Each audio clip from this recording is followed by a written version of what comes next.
I want to take this opportunity to welcome everyone tonight to our Pickering Parent Involvement Committee meeting. Thank you for being here with us, and we hope this will be a very eventful night. All right, I will now read the land acknowledgement.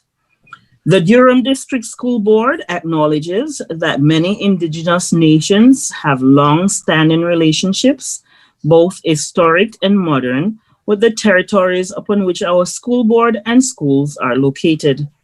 Today, this area is home to many Indigenous peoples from across Turtle Island. We acknowledge that the Durham region forms a part of the traditional and treaty territory of the Mississaugas of Scugog Island First Nation, the Mississaugas people, and the treaty territory of the Chippewas of Georgina Island First Nation. It is on these ancestral and treaty lands that we teach, learn, and live. And now for the equity statement. The Durham District School Board is committed to learning and working environments that center human rights and equity and are safe, welcoming, respectful, equitable, accessible, inclusive, and free from discrimination. I want to take this opportunity to welcome all our Parent Involvement Committee members tonight. Special welcome to our parent representatives, our community representatives, SEAC representative, our trustee representatives, and of course, our staff representatives. We thank you for taking time out tonight for being with us. Welcome and thank you. Now for the agenda.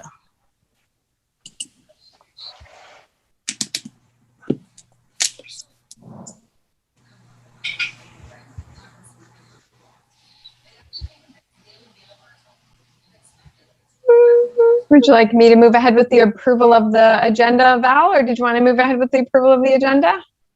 Oh, I'm sorry. I didn't know I was supposed to do that. That's okay. All right. So we will now have the agenda and minutes approval from our last minutes. We have a copy of it. Was sent out, I'm sure. So can we get members to approve the agenda and the minutes, please, to first and second? So I see Ted has his thumb up. So I gather, Ted, you're approving the agenda. And do you have somebody, sorry? I can second. Thank you, Trish. All right. So can we get someone to approve the minutes as well? I can approve the minutes. Thank you, Sarah. And can we get a second? I can second. Okay. Thank you so much. All right. Moving on with our updates. Thank you so much. Thank you so much, Val, for welcoming us here today and for getting us started in a good way. That's greatly appreciated. You were very quick on the approval of the minutes and the agenda today, team. So thank you for that. It's greatly appreciated. We are lucky this evening. Again, we have Trustee Templeton, who sits on our PIC committee and continues to sit on our PIC committee. And we're going to invite him to bring us a few updates right now, please. Thank you. There's been so much happening with the pandemic going on, and but one of the biggest issues that came across for an update was the French as a second language programming. There was a lot of options that were sent to us. You can actually read the report online at DurhamDistrictSchoolBoard.ca and catch everything. We've actually sent it back as trustees. We didn't like the options that were put forward, so we're looking at more options coming forward. So staff works super hard on this, and we know they're going to come back strong as ever with another proposal. There is a couple things that are off the agenda that really hasn't been mentioned, but I think most of you know about SAS, which is the Student Alliance of Singers and Songwriters. I got an email from the old. They're not old. They're my age. They're young. from from Dale Russell and Artemius Carche. And what they're doing is they've joined up with the Rotary Club of Whitby for a $3,000 award for the students for a song contest in the area. And I just wanted to make sure that we got this out to all the school boards, because there's a lot of members that are in there. We know music isn't the solve-all for the pandemic, but it helps. And I think with extracurricular or curriculars disappearing, music education is being limited in the pandemic. This is important, or an opportunity for students to show their talents. I will share this with Erin, and she can forward it out to the PIC committee, who can pass it on to all the school boards or all the SCCs. And there is one other thing that didn't come through at all, and it's the Oshawa Music Awards. They have an award for music teachers. So this one I was sent from the Oshawa Music Awards, asking for me to share it so that people can nominate teachers for the award. I think this is the proper way to go through as the Parent Involvement Committee to share this. I'm probably going to share it at the next board meeting as well, but I think it's something that needs to go forward. And we came out with, there's a whole bunch of policies and procedures that we follow through on. One of them being the naming of the school policy with issues that were brought forward. We've just did some changes again. That is also going to be online. And I think that's about it. And if you have any questions, I'd be happy to answer them.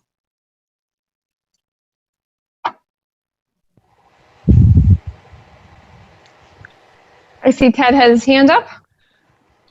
Sorry, Scott, I just, on behalf of some of the parents here in Pickering, I was very thankful the board decided not to move forward with the French immersion, the French things.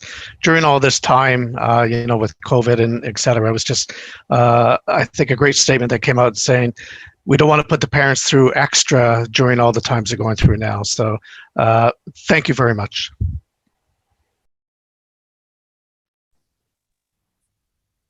Great. Any other questions? Feel free to unmute, because I don't always see your hands. Yeah, I have a question about the music teacher nominations. What's the process? What I'm going to do is I'm going to forward that for the music teacher nomination. I'll forward that. I do have that in my messenger, so I will again forward that to Erin, and she can get it out hopefully to all our members and the SCCs. But the website, I can give you the website though. It's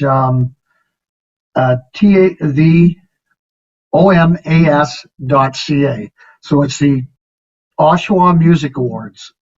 That's pretty much it. That's what I've got, and the description of everything is on there as well.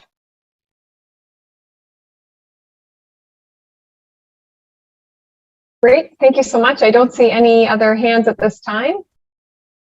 So thank you, Scott. And we're going to move forward with our agenda. So we completely understand how challenging the last few months or last few weeks have been, as families have switched back to virtual learning for those who were not already in our DDSB at home, who were in bricks and mortar. And many of you have children at home while you're working now, and we certainly recognize the challenge that presents. And we wanted to really do our best to be responsive to that, and to also be responsive to the fact that we know we've asked parents to make decisions about next year. And so some parents want to know more about what DDSB at home looks like and what virtual learning looks like before they make those options and selections for next year. So we thought it might be a good idea to bring DDSB at home and share some information with you about what virtual learning looks like at DDSB at home, as well as in bricks and mortar, so that we get a really good sense, if you haven't had that experience, as to what is available for students. So I've invited Georgette Davis, Superintendent of Innovation, and her team here to share some information with us this evening. So I will pass it over to Georgette now. Okay, thank you very much, Erin. And thank you so much for the opportunity to be here with the PIC committee this evening. My name is Georgette Davis. I'm the Superintendent of Education responsible for innovation and DDSB at home, or virtual school. I am here with some members of the team. I'm here with Paulette Samuels-Brown, which is the principal at DDSB at home elementary, or 3-4 campus. She'll share some thinking with you this evening. I'm also here with Peggy Perkins, and Peggy is the principal at DDSB at Home Secondary, our senior campus. So she's here as well. And I'm also here with Tim Ralph, and Tim Ralph is our education officer for innovative education. So our goal this evening in the time that we have is just to share a little bit about what that looks and sounds like. Paulette will share a little bit about the day in the life elementary. Peggy will share a little bit about secondary. Tim will share about, we get questions about asynchronous, synchronous learning, those kinds of pieces. And then we're here to answer any questions that you may have. And we're always open and welcome to feedback from the parents. So we're happy to be here for that. And Georgette, I'm sorry to interrupt. I just realized that I went ahead an item. So your introduction was beautiful, but I'm wondering if we can backtrack to programs. And the reason for that is it is Ramadan, and we do have some members who are going to be speaking who need to break fast at 8, and we want to really honor their time and their time that's with us. And so I apologize that I went out of order a little bit on our agenda, because I had strategically placed it and then I didn't follow it. Not a problem, Erin. Not a problem. We'll skip back to programs and then we'll come back to you if that's okay. So Sarah, sorry about that. Hello, good evening, everybody. As the leader of the Pro-Grant subcommittee, I am happy to share with you that there are a number of amazing projects that are underway right now. We've approved a number of projects, but there are around 8 that are already up and running. And we have 3 representatives tonight who are going to share their progress around what they are doing with their Pro-Grant project and how they are engaging parents in their communities. So first, we will begin with the MEND administrators, and they will share the progress on the website that they created with their group. And then we're going to hear from the representative of DUNSA. So Kavita Kanavali is going to present about the Pro-Grant project with DUNSA. And then we'll finish off with Camille Prince. She's doing some amazing things at Westland, and she will share her Pro-Grant project progress with the group. So I'm excited to start with Saima Jadoon, Vice Principal of J. Clark Richardson, and Shahana Arain. She is the principal of, sorry, what school are you at right now, Shahana? That's okay, Alexander Graham Bell. Alexander Graham Bell, thank you. Okay, take it away, ladies. All right. Well, we are really appreciative of the time this evening, and sorry, Georgette, for hijacking a little bit over there, but we'll aim to be fairly efficient. And just forgive me here as I try to take a second here to pull up what I'm trying to pull up. So sorry. I might have your slides for you if you're following the slides that were submitted, or did you want to share something else? Do you mind just actually clicking right on the website? That would be super helpful. Thanks so much, Erin.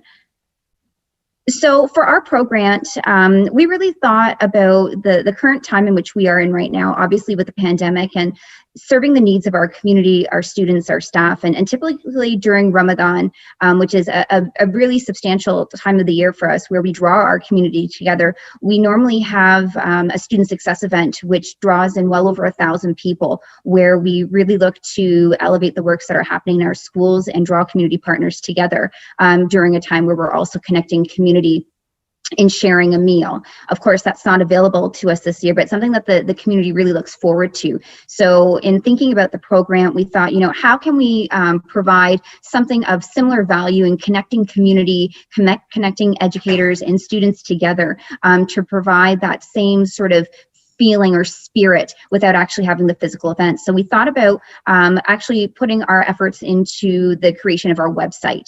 And the website for us was really an important way to act as a one-stop shop.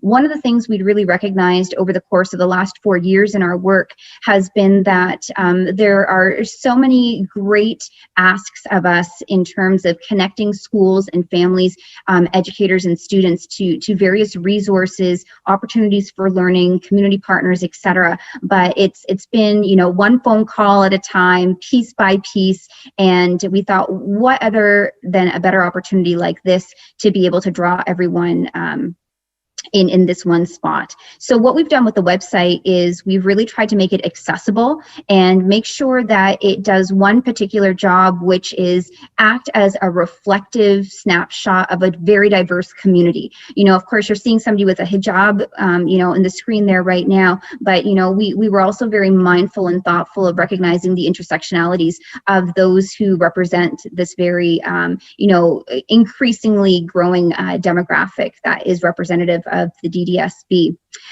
So those are some of the pieces, but in our resources section particularly, Erin, if you don't mind scrolling over there, we've got student-specific, parent-specific, and educator-specific resources. And what we've tried to do there is provide some resources that have been crafted, curated, evaluated by members of the DDSB so that they're kind of ready, set, go. We recognize that with MEND, you know, we're working with, you know, an equity-seeking community, but that is with a religious identity. That can be really tricky to navigate sometimes. You know, how do you bring a religious community into a public education system? And how do you do it in a way that makes it accessible and that honors the fact that we are a public education system? And so by providing those resources in a way that does so, we felt really good about the product that we were offering. And so we've got a variety of different lesson plans there, interactive resources for our educators and our administrators to access, including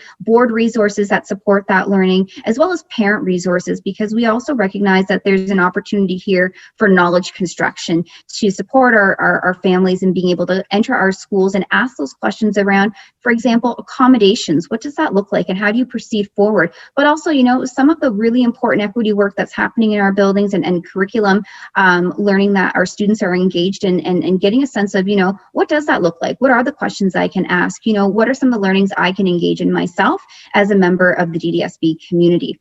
Right now for us, most exciting is under events, Ramadan 2021. We actively have contests that are happening from K to 12. Every week we have a new contest, and that's pulling our students on board. We've got hundreds of entries happening right now. Kids are so prideful in being able to express and represent themselves during this time. We've got prizes happening, and I'm actually going to just pause there and flip over to my partner in crime, Saima, who's got some of the other great things that are happening with the MEND website.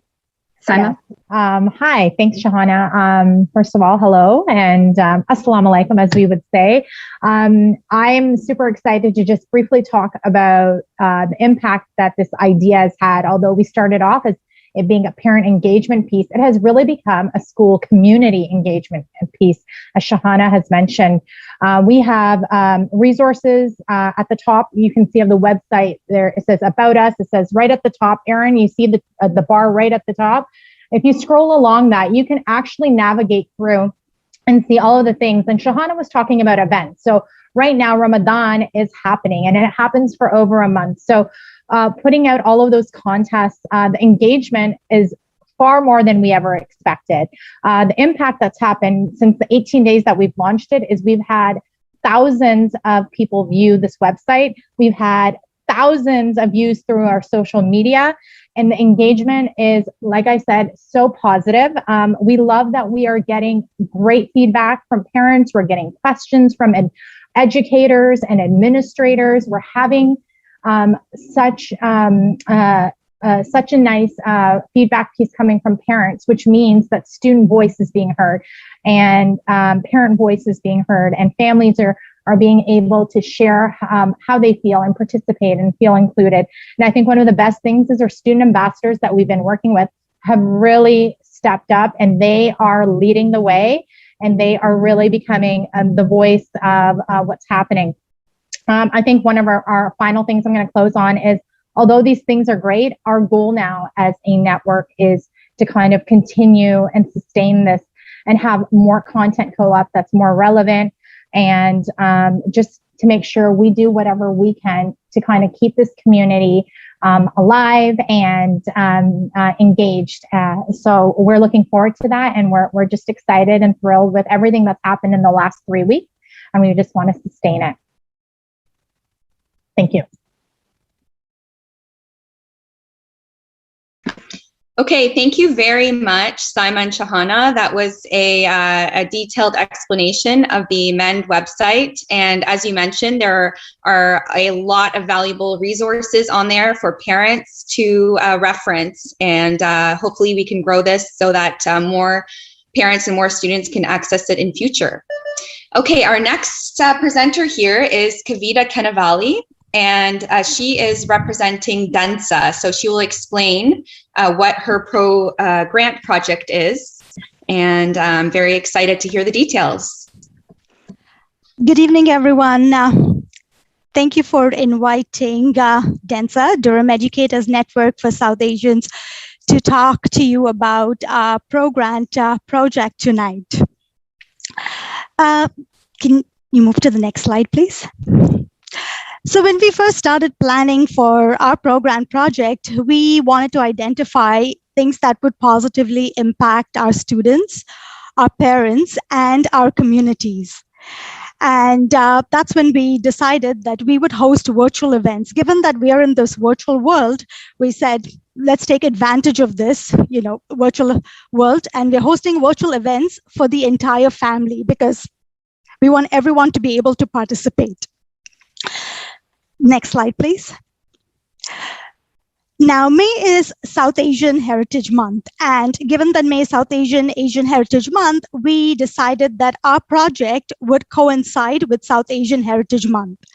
So we've planned 3 virtual live events for the month of May. And we've got 3 different areas of focus. We've got WellBeing. That's going to be our first event. We've got STEM, science, technology, engineering, math. And we have a guest speaker who will be speaking on anti-racism. Next, please. So our family night with DENSA, we're going to be promoting these events on our website, social media. It will be shared with schools. So we're hoping schools will share it in their newsletters as well as the SECs. I'm also hoping that PIC members will take it back to their communities so that we get maximum participation in these events.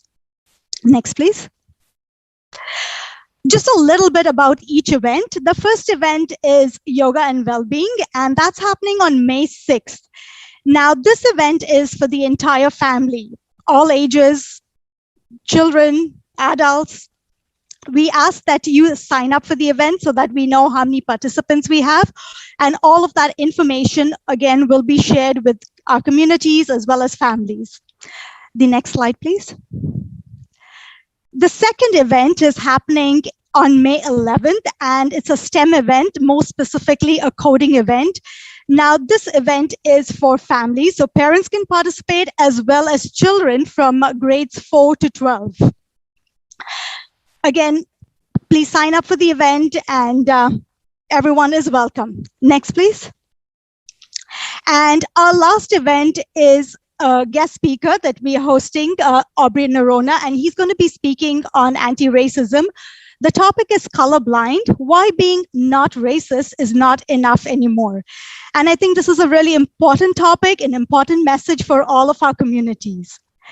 Now, one of the things that we focused on when we were planning our events was that we wanted to partner with our community. So each and every one of these events is presented by our community partners. And we do value, the work of our community partners, and we work with them year long. So even though we are hosting these live events in the month of May, we do have events happening throughout the year. We also have resources for educators because we also focus on CRRP. So I do encourage you, if you can, please go to our website, follow us on social media, Twitter, Instagram, and Facebook. Next slide, please. And thank you for giving us a chance to speak about our events. And I ask you, please join us for our family nights in the month of May. Okay, thank you very much, Kavita. Not only is Kavita Cannavali the leader of DENSA, but she is also the vice principal at Pine Ridge High School.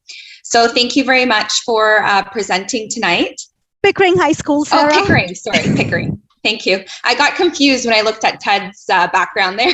Ted, you threw me off. If I just keep quiet, Pickering will not be happy with me, so I had to speak up. Thank you, Kavita. And we're going to move on to the last presenter tonight for the Pro Grant project, and that is Camille Prince. Her project looks very interesting. Thank you, Camille, for coming today and for sharing your project with us. I personally can't wait to join and participate in this project, and I'm definitely going to share this with my school, J. Clark Richardson. So take it away, Camille.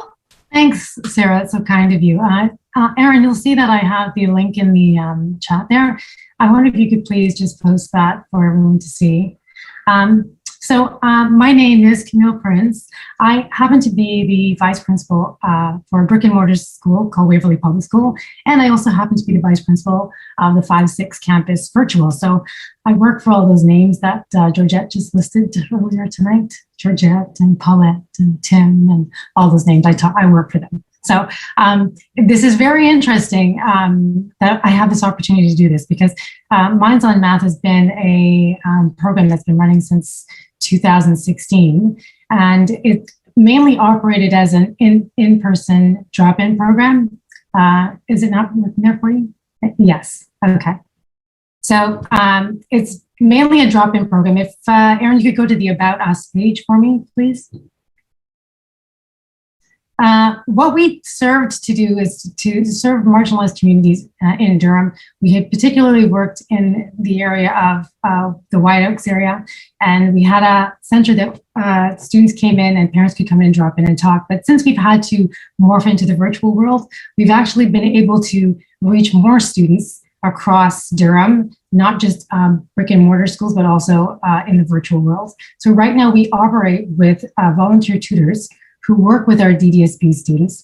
But the one element that we were missing when we had our placement in Whitby was the parent drop-in center. We had a parent drop-in center in Whitby, but now we've been able to offer that online. So if you look at the events page, you'll see that we're offering an event on May 5th, 2021 at 7 p.m. And this is an event for parents to come in and talk to our tutors who work with our DDSB students. So the students are here. Tracy Gross, she's the Culturally Responsive School Mental Health Ontario. She'll be giving a talk to our parents and to our students about building healthy relationships and healthy habits to help our students' well-being and help their mental wellness.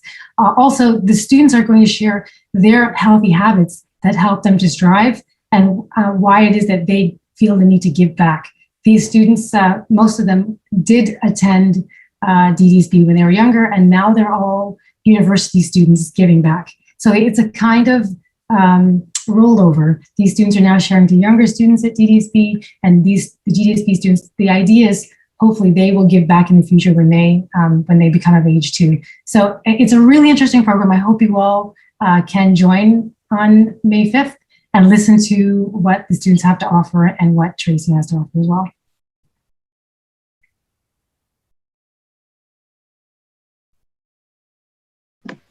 Okay, thank you very much for sharing that, Camille. And now we're going to move forward with the next item on the agenda. So that was our official Pro Grant project update. Thank you for listening. Thank you so much, Sarah and team. And I think, Georgette, we're really back to you now. Thank you. And thank you for allowing me to listen to that. That was very interesting. There's so many good things happening in the system, so much appreciated. So I'm going to continue on. I've already made the introductions, and I just wanted us to give you a sense of virtual schools and those pieces. So right now, DDSB at Home Elementary has approximately 16,000 students altogether, and secondary, and Peggy will correct me if my numbers are off, but just over 4,000 students. And elementary is broken into campuses. So there is a kindergarten campus, a 1, 2, 3, 4, 5, 6, 7, 8 French immersion campus, and with gifted as well. So that spans the elementary. And then in secondary, there is what we call a junior campus with grade 9, 10, and then a senior campus, 11, 12. So we'll start off with Paulette, who's just going to give us a little snapshot of a day in the life of virtual DDSB at home elementary, and then Peggy will pipe in with secondary after that. Thank you. I'm going to try and channel my inner child and give a day in the life from the perspective of one of our students. So, you know, when as a student, I sign in the morning, I may be in my bedroom where I'm trying to get a quiet space, or I might be in a dining room with several siblings who are also online and it's really busy. I might have headphones or not to try and focus. And I start my day by, if I'm in grades 1, 2, and 3 every morning, I start my day by going on to Campus Connect, which Tim will talk to us about later. And I get a little bit of a brain teaser, a little bit of a body movement to start my day. If I'm in grades 4 and up, I'm only doing that once per week. And then I join my classmates in their class. And there could be between 20 and 35 of us, depending on what grade I am in. And so I'm online with my friends. Most of my friends, especially if I'm younger, will have their cameras on so that I can see them and engage with them. And some of them will have their cameras off because it's just not convenient at that time for their household for their cameras to be on. And I come with certain needs. I need to keep my academic progress going. I need to be engaged in a very strange learning environment for me. And I need to have my well-being supported because the pandemic has been a tough time for me and my family. I'm missing my friends. So I come with all of these needs, and my teachers try engage me in various ways to make sure my needs are met. I'm going to be collaborating often with other students, sometimes in a separate breakout room where my peers and I are working on a project. Sometimes in the whole group, the teacher displays a whiteboard where she displays all of us working at the same time and we can see what each other is doing. Sometimes we're working on a Google Doc. Another time I'm in the whole group and my teacher's delivering instruction. Sometimes she's using video and media supports to deliver this instruction, all with the aim of keeping me engaged, sitting in front of a computer. And one of the things my teacher will do at the beginning or throughout the day is to give me a time to check in with how I'm feeling and how I'm doing using zones of regulation or a similar program. I have also opportunity to interact with a lot of software that the board has invested in that is interactive, content-based learning materials for reading and math, moving around math manipulatives to solve math problems, and so on. My teacher will sometimes also take me on a virtual field trip. For example, I was in a classroom this week where documentary filmmaker was in Barbados talking to the class, showing them the ash from the volcano, entertaining questions about what it felt like, and so forth and so on. So I'm getting to have those virtual experiences as well. Sometimes I move out of my classroom and go to another classroom for French or music or science or social studies, and I'm interacting with a new teacher who also has to engage me. I use the chat to talk to my friends sometimes for social time. And I also use it as a way to ask questions to my teacher and get my needs met. Sometimes my learning is synchronous or asynchronous, and Tim will talk to us about that as well. But at some points in the day, the teacher might pull me into a small group to give me differentiated support that I need for my learning. And sometime during the day, I will have some time where I'm working independently. My teacher can put the instructions in the learning stream. They can make those instructions verbal instructions that's just tailored for me that I can listen to and understand if I'm not a strong reader. So that is how our students move through the day. And some of our students have said this is their best year learning. although I can't understand that, but this just works for them. And some are having challenges, missing their friends and loneliness and all of that. But the teachers are in tune with their students. They're constantly, my parents will probably get an email from the teacher to say how I'm doing or to ask whether I need more support. And that's basically a day in the life of an elementary student on DDSB at home.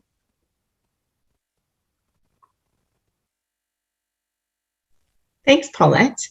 And Peggy's going to share with us a day in the life of secondary. Great, thanks, Georgette. Can you hear me okay? I'm good? Yes, we can. Perfect. I'm Peggy Perkins. I'm the principal of the senior campus, DDSB at Home Secondary. We have approximately 2,200 students that have been with us since the beginning of Quad 3. So I'm just going to outline a little bit about how we're similar between other high schools and the board.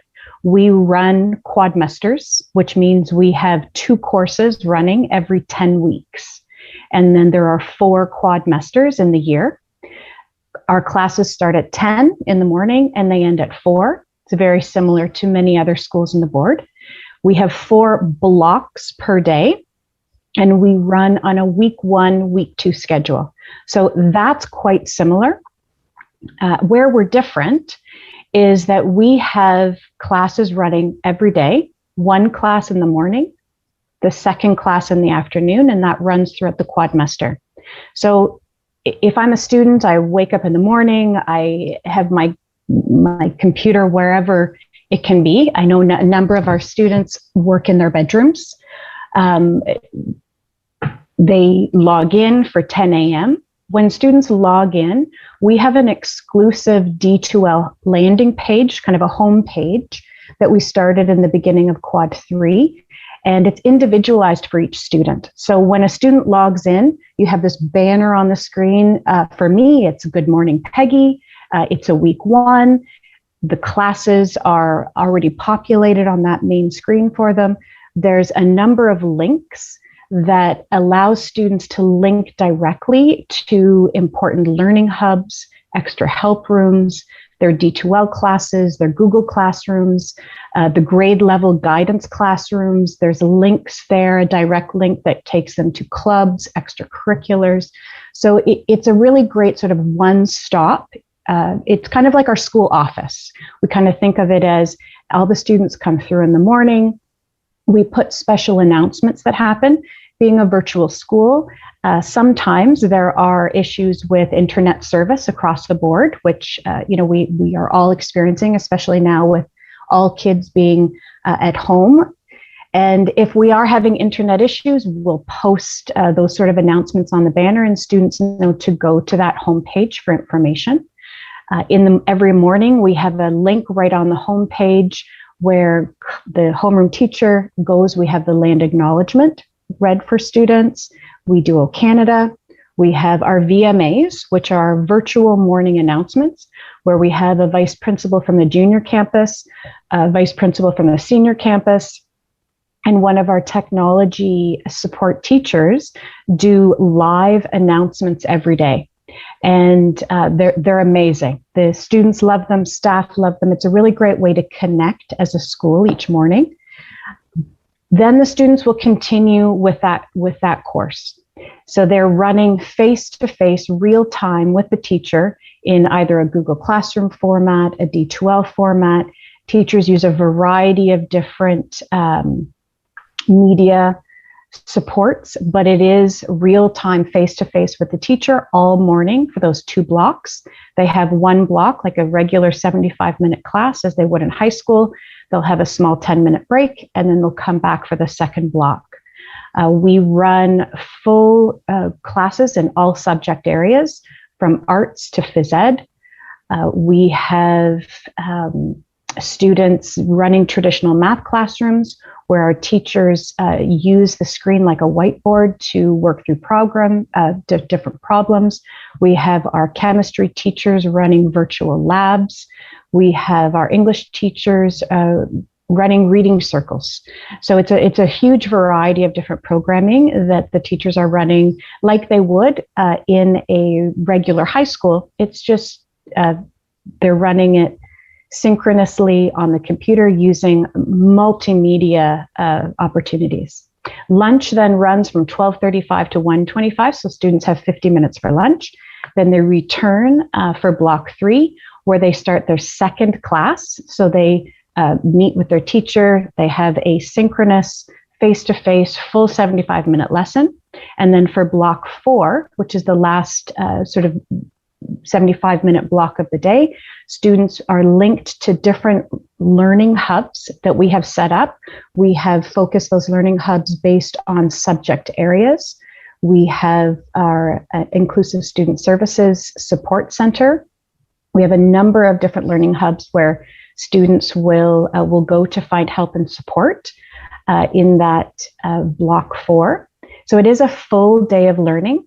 We have full support in guidance, inclusive student services. For each of those 2 areas, we have 2 specific dedicated counselors and certs separated by alpha, and we have them linked to their specific VP. So we've created these full student success teams, and our student success programming has evolved since we started in September, because what we have found is that learning in a virtual environment is different. The needs of students are different. The challenges that they have are different. So we've been evolving our programming to support the needs of students. And it's amazing as a team how we've grown and developed, because as we're recognizing the student challenges, then we adapt so that we can support those challenges. So our staffing has slightly changed as well. So in quad 3 and 4, we have introduced student success teachers that are specifically engaging those students and re-engaging them back into programming to support them in their success and in their achievement of credits this year. We have multiple tiers of interventions and supports in place, including SAL, credit recovery, social workers, pathway planning, and a number of other different programs. So I think that's an overview of what student life is like with us at DDSB at Home Secondary. But they have a full extracurricular post school program as well, where we have, I think, over 40 teams, clubs that are running and engaging students in after school activities as well. Thanks, Peggy and Paulette. So I hope everyone's had a good opportunity to see the flow of what a younger student might see and what an older student might experience as well, and how it's tailored very much to their age and stage. Georgette, I see a couple of hands up. Do we want to stop just for a moment and just take a couple of questions? There's a lot of meat and potatoes on the plate right now, so happy to do that if you'd like. Yes, absolutely. Please go ahead. Please go ahead, Tim. Ted, I thought I saw your hand up, but perhaps I'm wrong. No, I just thought we were going to continue and maybe do questions later. I guess one of the questions I had for Peggy was in relation, just so I understand, so if somebody's taking grade 11 English, university level, is there one class and you could have 23, 24, 40, whatever students in that class? Is that how it relates? So it's grade 11 English, and it's for whatever many students are involved in it.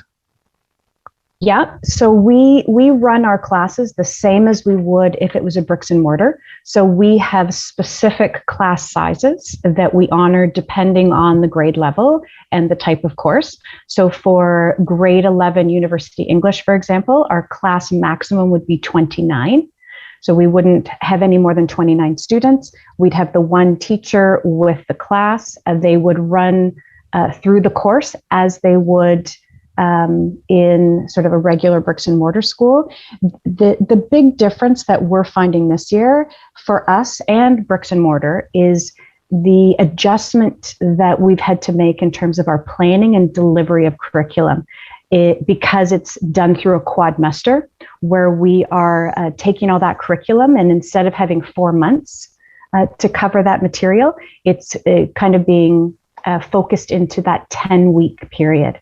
So with us at DDSB at Home Secondary, we're very fortunate that we haven't had to do cohorting, because we don't have the face-to-face, which has allowed us to have that sort of daily connection, that daily face-to-face synchronous connection with the students to work through all that curriculum with them. So that's been a bit of a difference between us and the face-to-face.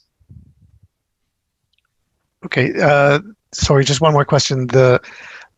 How close do you work with the in-person learning programs too? Because I know you mentioned the 75-minute classes, a 10-minute break, all that, and whereas the ones that are doing in person, they're having the 2.5-hour class, which I don't think they get breaks in that. So are you guys coordinating yourself? So because when we flip back to in learning, which we're all doing now, I just want to make sure we're all on the same page, the bricks and mortar teachers versus the online teachers.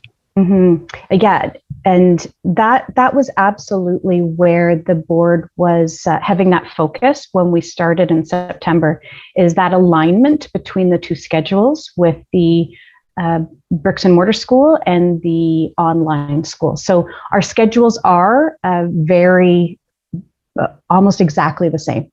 So the 2 75-minute periods that I talked about with the little break in between, the bricks and mortar school have the exact same schedule.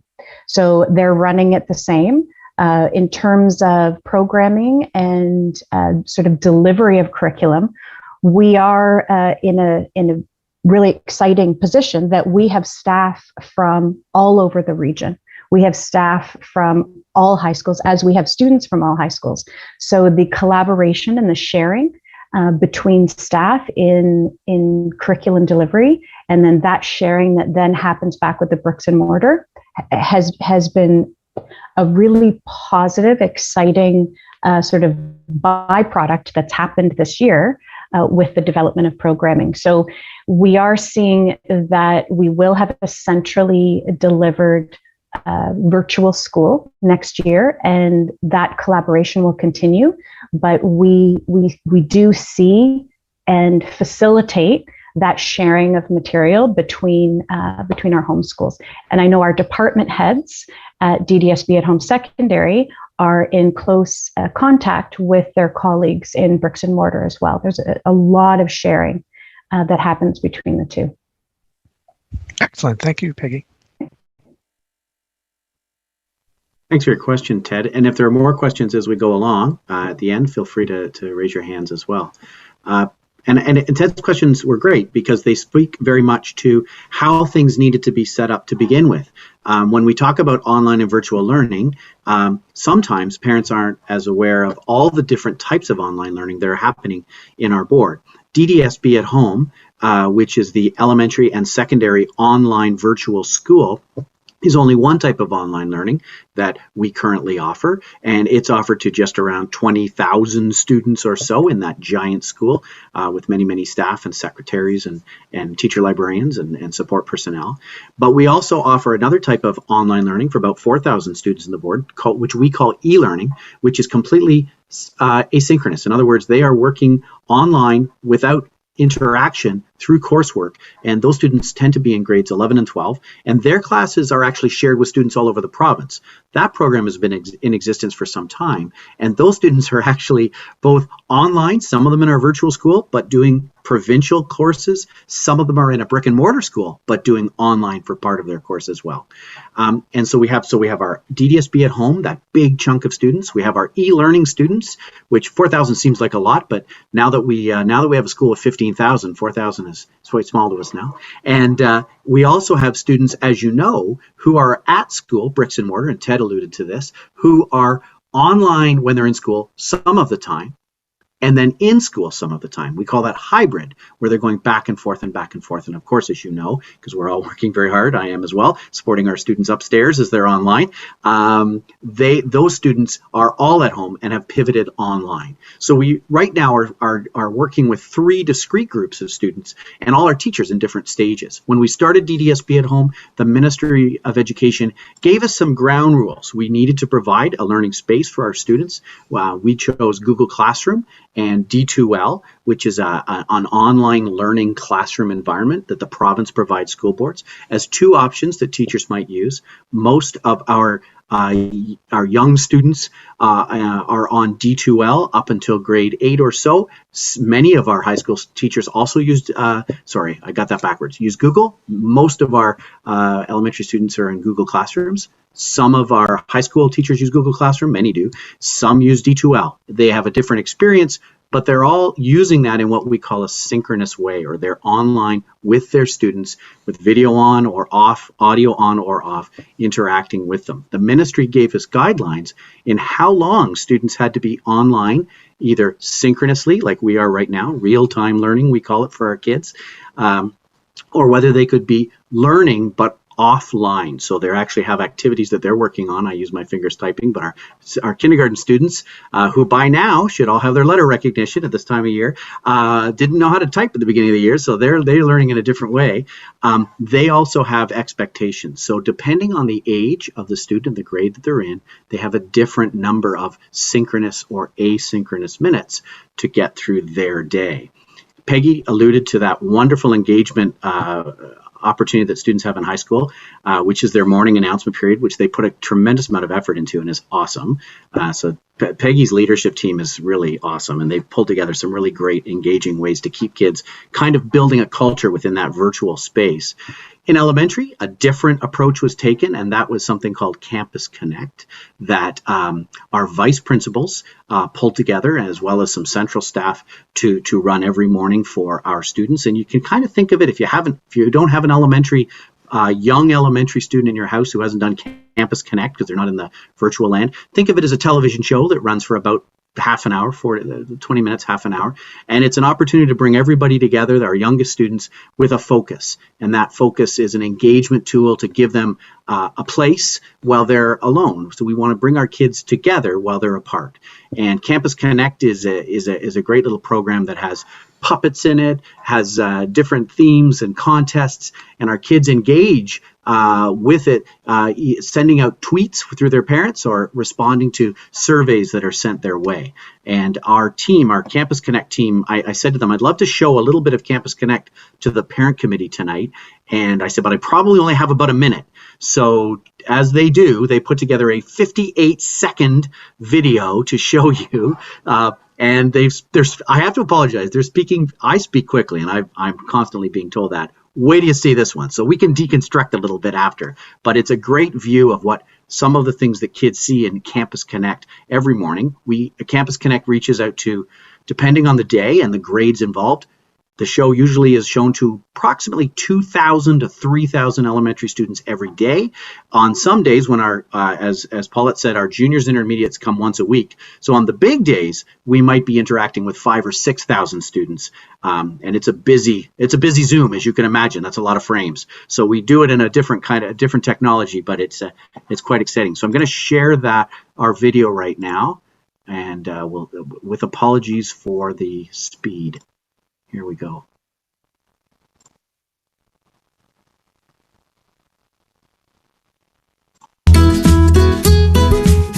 Over the course of the year, the Campus Connect team has looked at different ways of increasing student engagement through our normal segments of our word of the day and our zones of regulation. We've also used a form to get information from students that they want to share.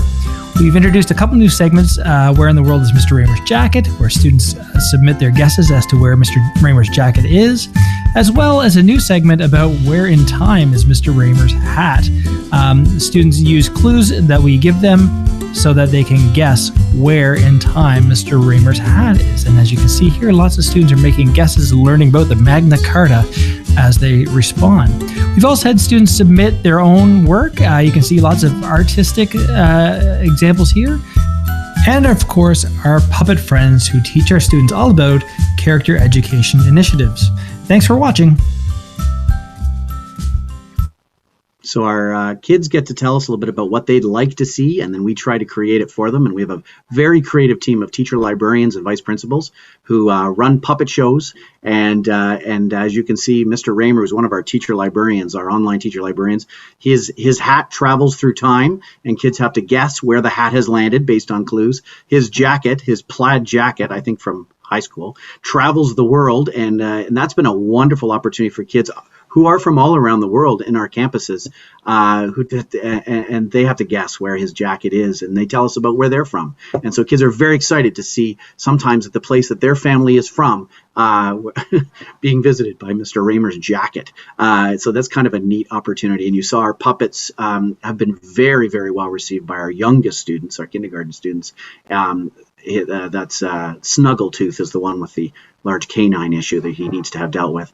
And Iggy is the other puppet. And they talk about things that we talk about in all our brick and mortar schools, perseverance and honesty and all those character traits that we build in elementary. So it's a great engagement and engagement tool and a great wellness tool that we've built into the programming for the kids. And as Paulette mentioned, that's the start of their day, much like the really great podcast-like vlog that Peggy's group does for our older students. It's the beginning, the culture-setting part of the day before we move into learning for the rest of the day with their teachers.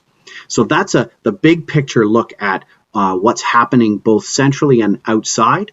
The other piece of the puzzle I was to mention was around training, because obviously our teachers who started in September this is new to every teacher in Ontario, this idea of how do we do an online school for this many students and build culture. And as you can imagine, the power that we have is that we have so many specialist teachers in every single grade and subject. And Peggy alluded to that. In a big high school with 4,000 students, there's a lot of collaborative brain work going into the lesson planning teacher to teacher.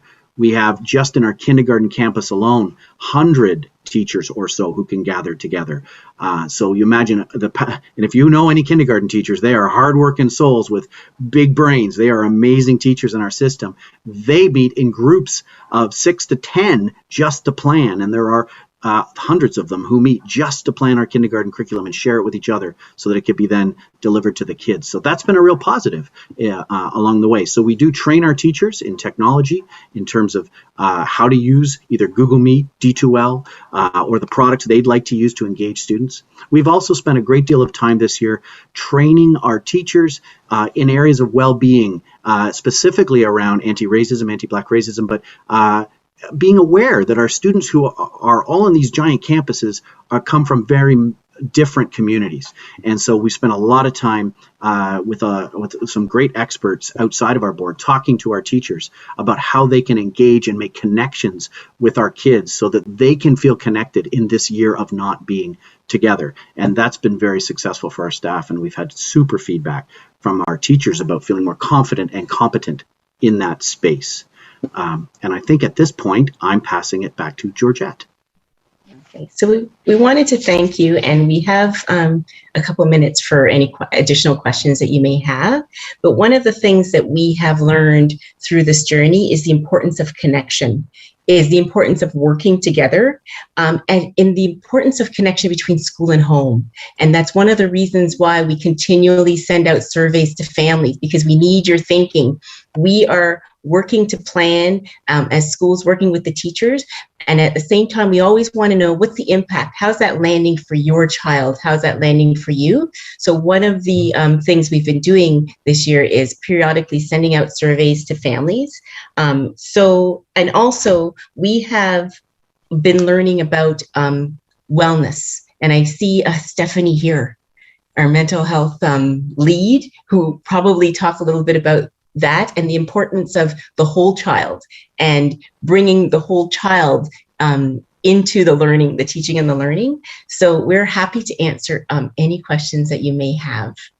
Georgette, could I jump in first with one question from Trish? Oh, yes. And the chat. And Trish, I won't speak for you if you want to ask your question to the whole group. Mm-hmm. It's okay. I was just posting it because I didn't want to interrupt. Oh, I'm sorry. I forced you. Go ahead. This is wonderful. Yeah, it's obviously just mostly asking if there was a platform in your online school for children in the special education program that are normally in practical learning and development classes. Yeah, we're using Google Classroom as our platform of choice for those classes, but that's just the platform. I was just on the working away today with our education officer for special education, talking about different specific software tools that we'd like to be providing for those classes on that platform, specifically around numeracy and literacy, that would be that the kids could access through it, or their families could and their teachers could as well. So Google will be the platform of choice, but there will likely be more tailored and specific applications on it for the kids in that class. Does that help your where we're heading? I think so. My son, like, I honestly believe my son obviously does better most in brick and mortar classes. Yeah. He's grade 11 and in a practical learning and development class, but obviously right now everybody's online, so it's a struggle for him. But I just was wondering if it did come to a point where he couldn't go to school, if there was actually a platform available for online learning when in person is back in.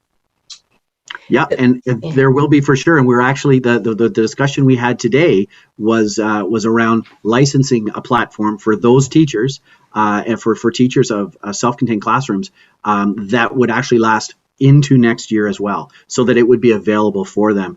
Because, and I know, Georgette, you were going to talk a little bit about next year, because it's important also for all of us to kind of, this is the hard piece of the puzzle for us. This school that's been created this year is a response to the pandemic. It's a safe harbor.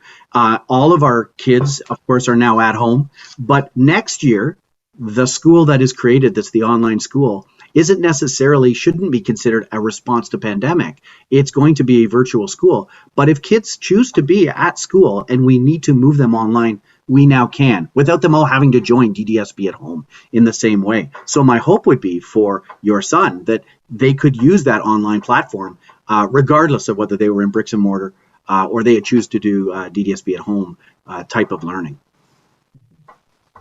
And one of the because most of the time in their classes they don't do a lot of pen and paper work. So sitting in front of a computer it's almost like they were in kindergarten. Teaching them online is very, very difficult because most of them would be doing like learning, cooking, cleaning, laundry, those kind of things. It's obviously practical learning and development for a reason, right? So it's kind of hard to get their learning online. Yep, absolutely. And we know a lot of our kids, when they can, are really successful in a school environment. And if that's the best environment and we have that ability, the pandemic allows us to, that might be the place where we can integrate technology when it works and not use it when it doesn't, right? Absolutely. And also the beauty of the individual child is looking at what their gifts and strengths are, and then using that information that's in their individual education plan to see when is the best time and what is the best strategy for them. So absolutely. And that's where you as parents come in terms of sharing those gifts and those pieces with us as well.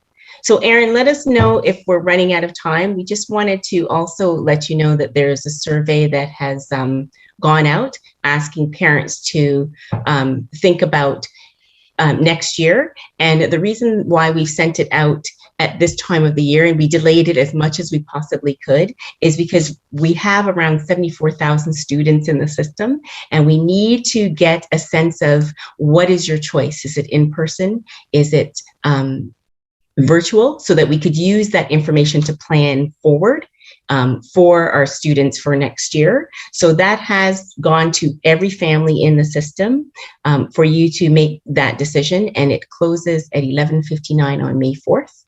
After that time, we will take that information and we'll make sure to use that to plan forward. So we're open to any questions, Erin, if we have time. We're very happy. If there's a question, Ted had his hand up and then it went down, so I don't know if we answered it for you, Ted. No, I was just cognizant of time. I was more interested in, how Peggy talked about the alignment of high school with the in-person learning, how that relates to elementary, because I know they go for the full day, and how it correlated to the online version. We can do that in a response later.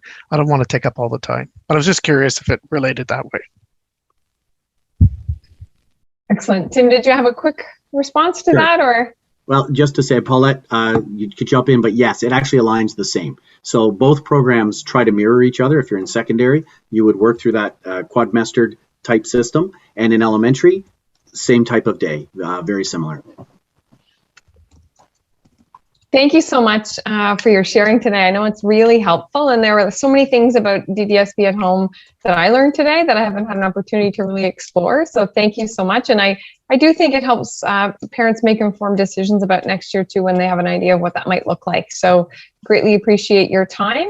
You did a beautiful job of segueing into our next speaker, because you started to talk about the well-being of students and how important that connection is. And what we've heard from PIC consistently throughout this year is your concern for the well-being of students, the well-being of your children. When we're switching back and forth, when they're learning online, when we're disconnected in this pandemic, that has been an ongoing conversation. And so we invited Stephanie Pellebor to spend time with us this evening and talking about some of the well-being supports that are available to students during pandemic time, both in school and for resources at home. So thank you so much to Georgette's team. And I'm going to invite Stephanie to kind of join us now and move in a continuation to talk about some of the well-being supports. Thanks, Erin, and hello, everybody, and thank you for the opportunity to talk a bit about what's happening here at the board. I have a bit of a presentation I'd like to share with you. And of course, this is not my forte, so give me 1 second. Maybe Tim can give me some instructions on how my tab is not showing up, and I wonder about that, why that might be. If you go to your Chrome browser, Stephanie. Okay. And find your presentation. Okay. You're doing that now? Okay. Let me know when you're there.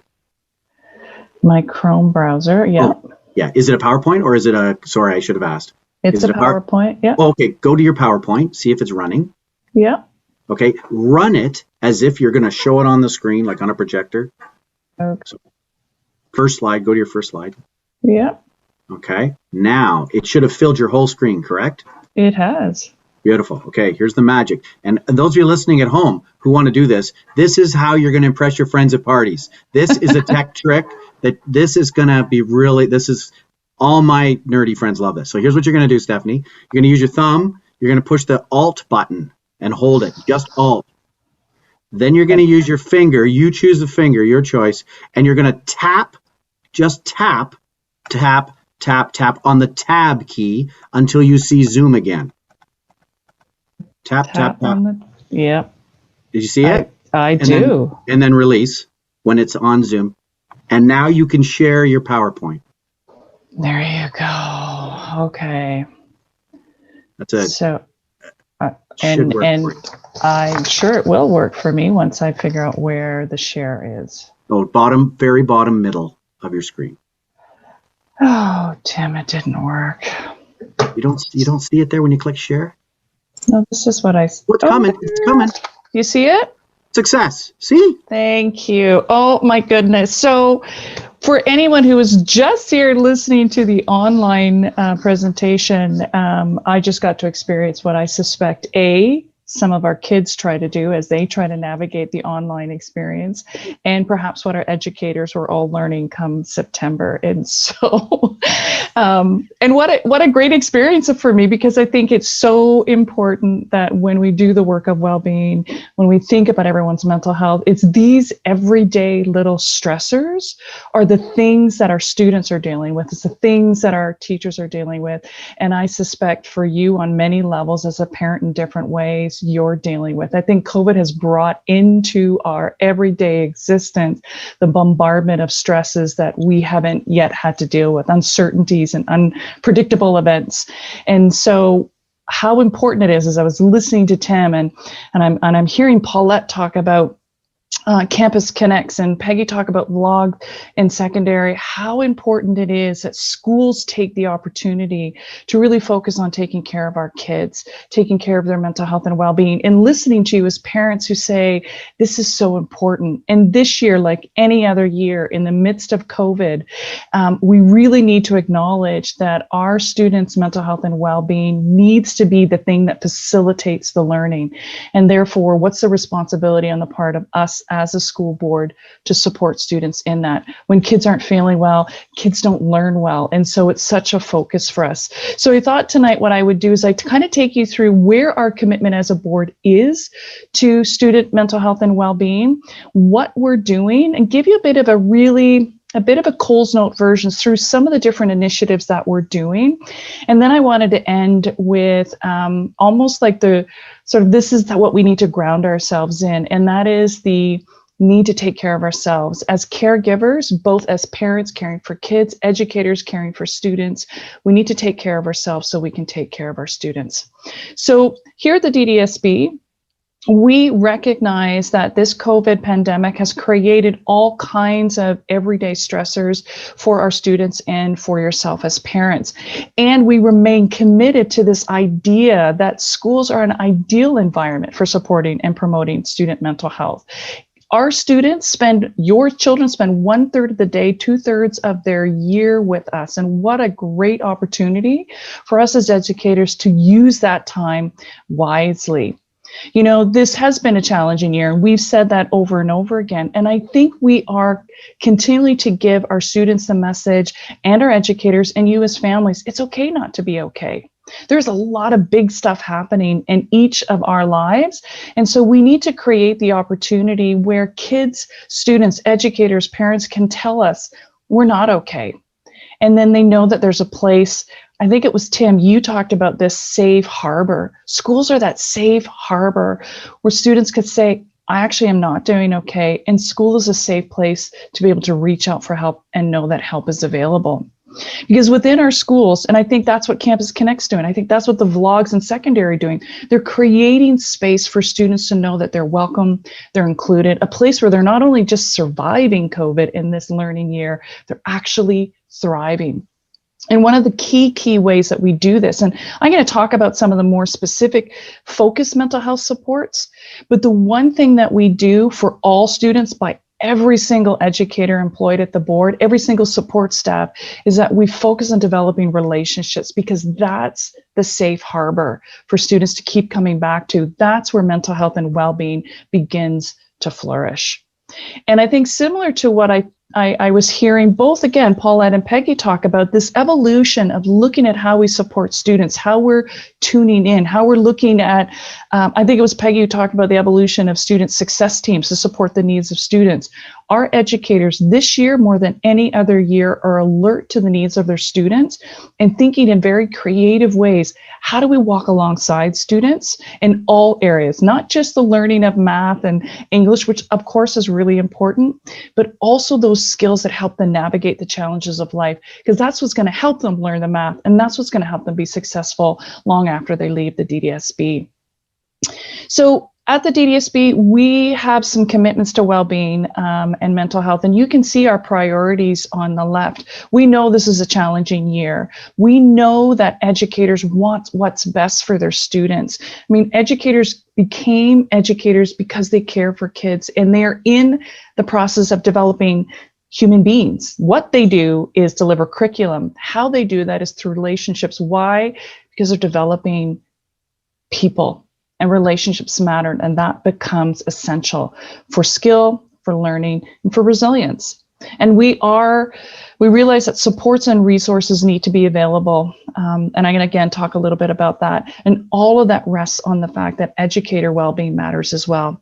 For teachers to teach well, they need to feel well. And so we've been focusing on that as well this year.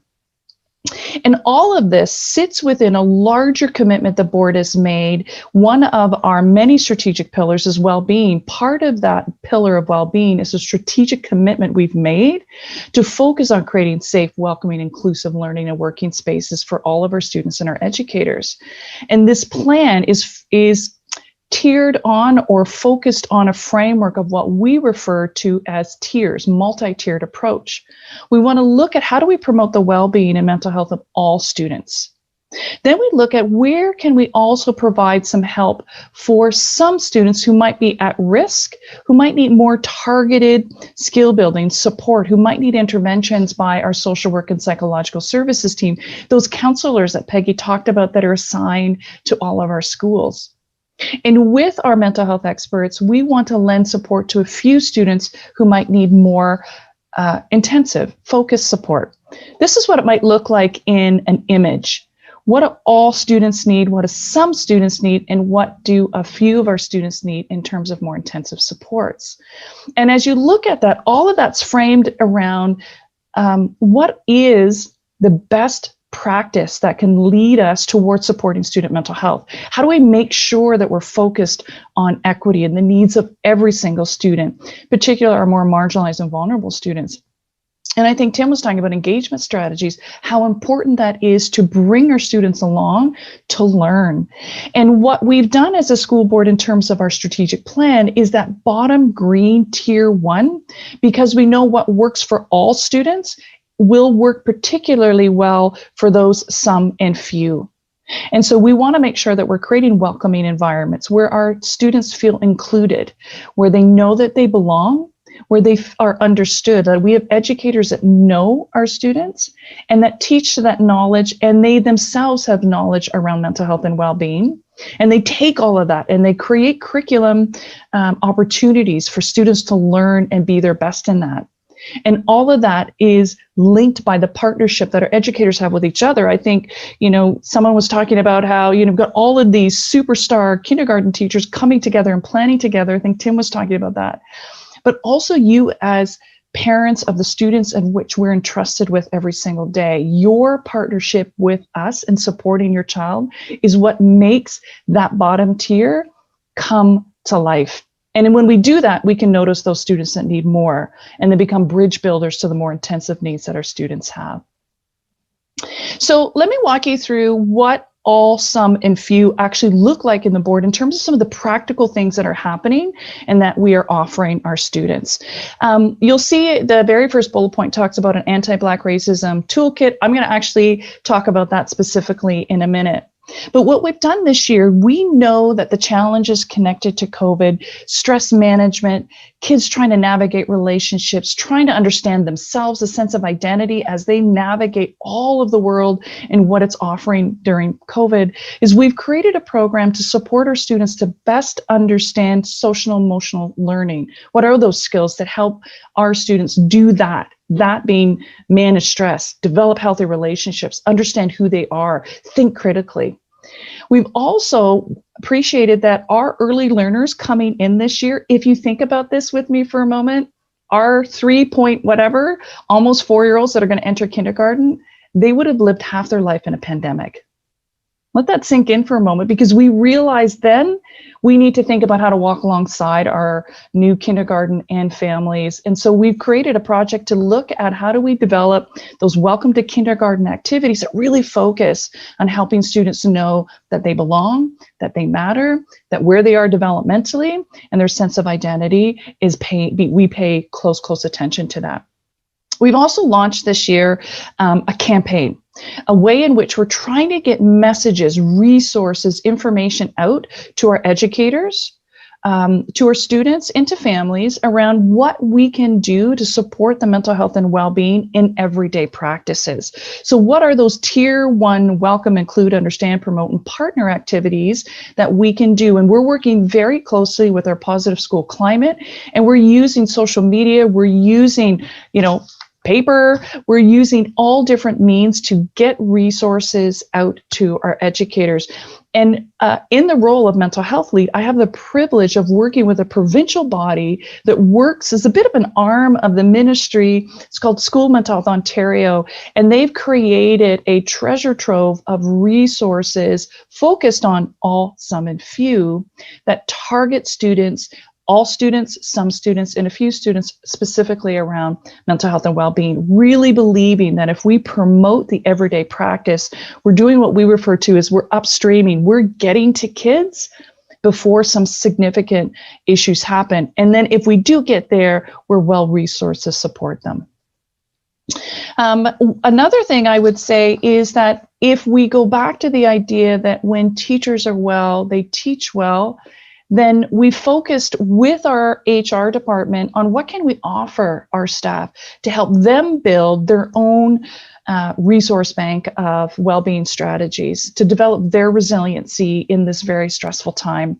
And so we've created some learning opportunities, some professional development that they can access to help them build.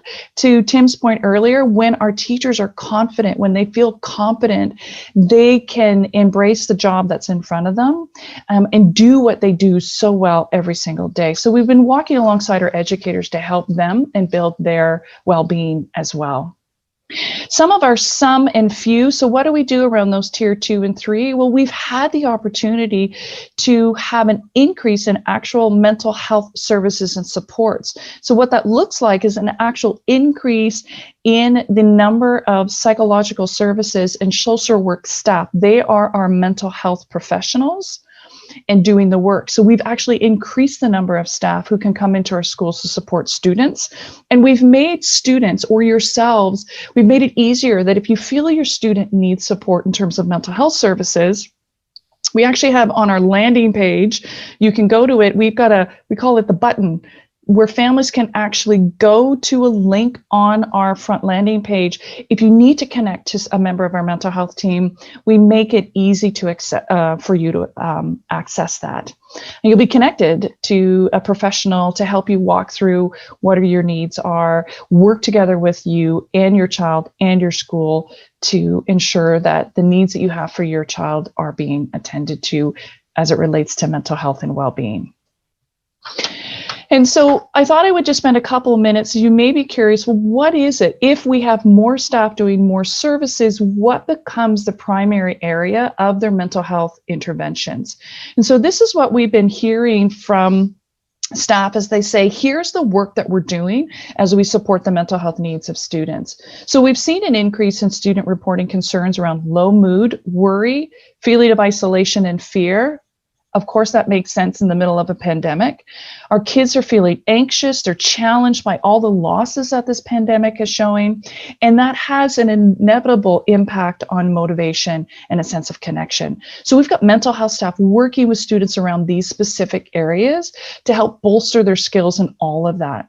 And we're noticing that some of our students are coping in ways that actually are not helpful. And so they're really trying to address, how do we help kids develop more adaptive, more helpful, more healthy ways of managing the stress and the loss of connection. And as Tim said, we're really looking at engagement strategies because some of our students, it's hard to stay connected. And so our mental health staff are doing that work as well. We've heard from parents. Parents are telling us that there's increased stress on them from working from home, supporting learning needs, as well as supporting their kids who are missing the structure of school. I read something today that talked about, how do we help you as parents develop realistic expectations? You may be parenting your child, working from home, trying to help them learn. That's like 3 job descriptions in a 24-hour day, which no one would think is actually realistic. And so we understand the stress and the challenges of parents as well.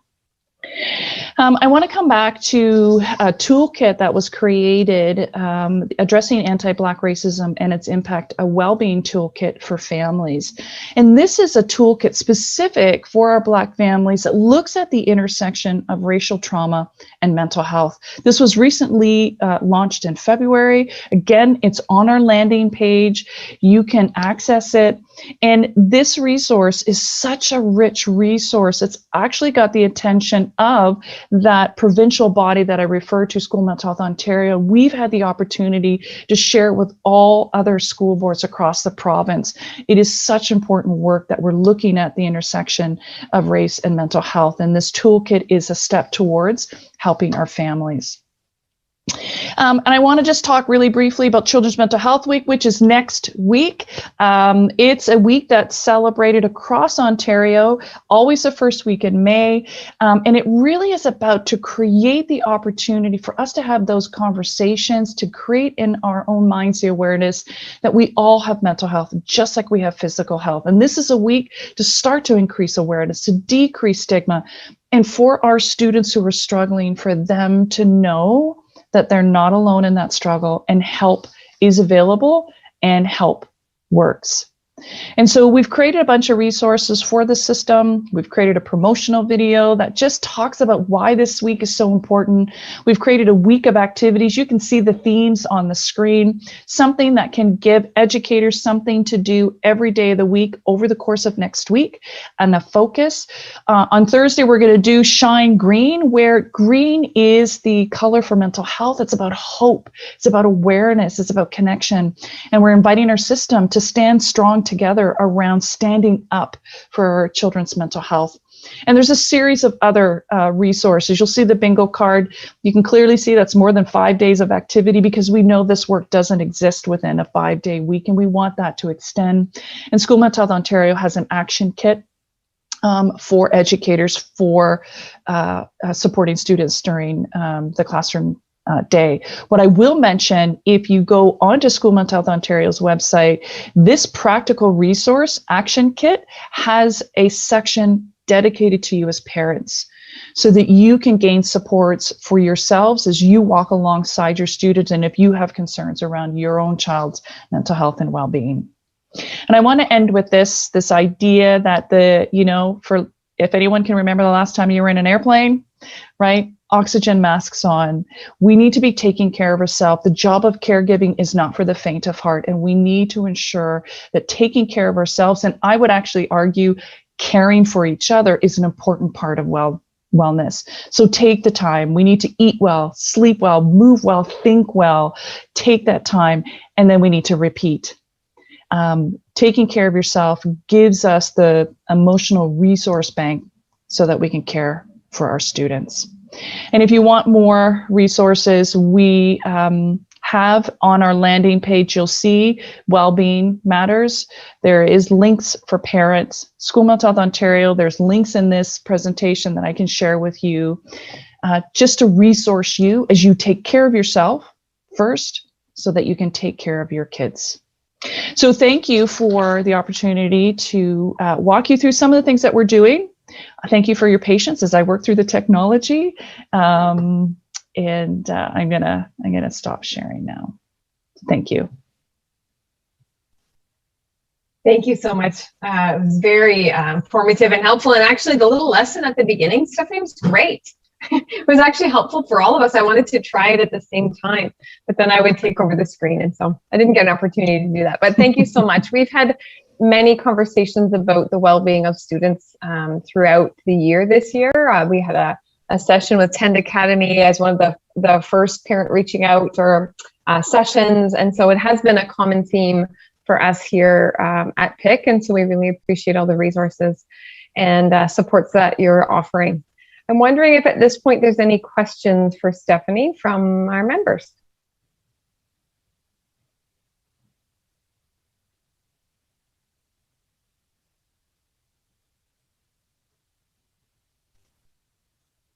And I don't see anything at this time, so you must have answered everything. Good. So thank you so much for joining us this evening, and have a great rest of the evening. All right, thank you. And we have one more presentation, a school-based presentation this evening from a teacher that has expressed interest in sharing some of the amazing work that she's doing at her school. So Nadia Baby is with us today, and I think I'll pass it over to Nadia to share some of the information on the virtual STEM club that she's offering. Hi there. Hello, everybody. My name is Nadia Baby, and I am a science teacher at RS McLaughlin. So I'm just going to share the screen with you.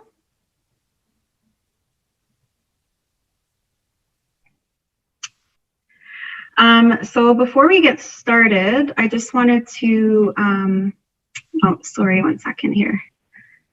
I'm just going to put a quick activity in the chat here. It's just one slide. If you guys don't mind going to that link.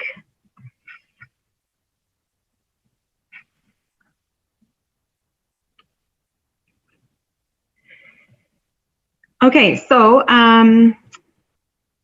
like I said, I'm a high school science teacher, and I'm also a mom of a 4-year-old and a 2-year-old. And I'm just here to share with you some science teaching that I've done. And my first question is, if you are a parent today, what worries you as a parent about your child learning science online? So I'll just give you guys a few minutes to do that, or 1 minute. So it's just slide 2.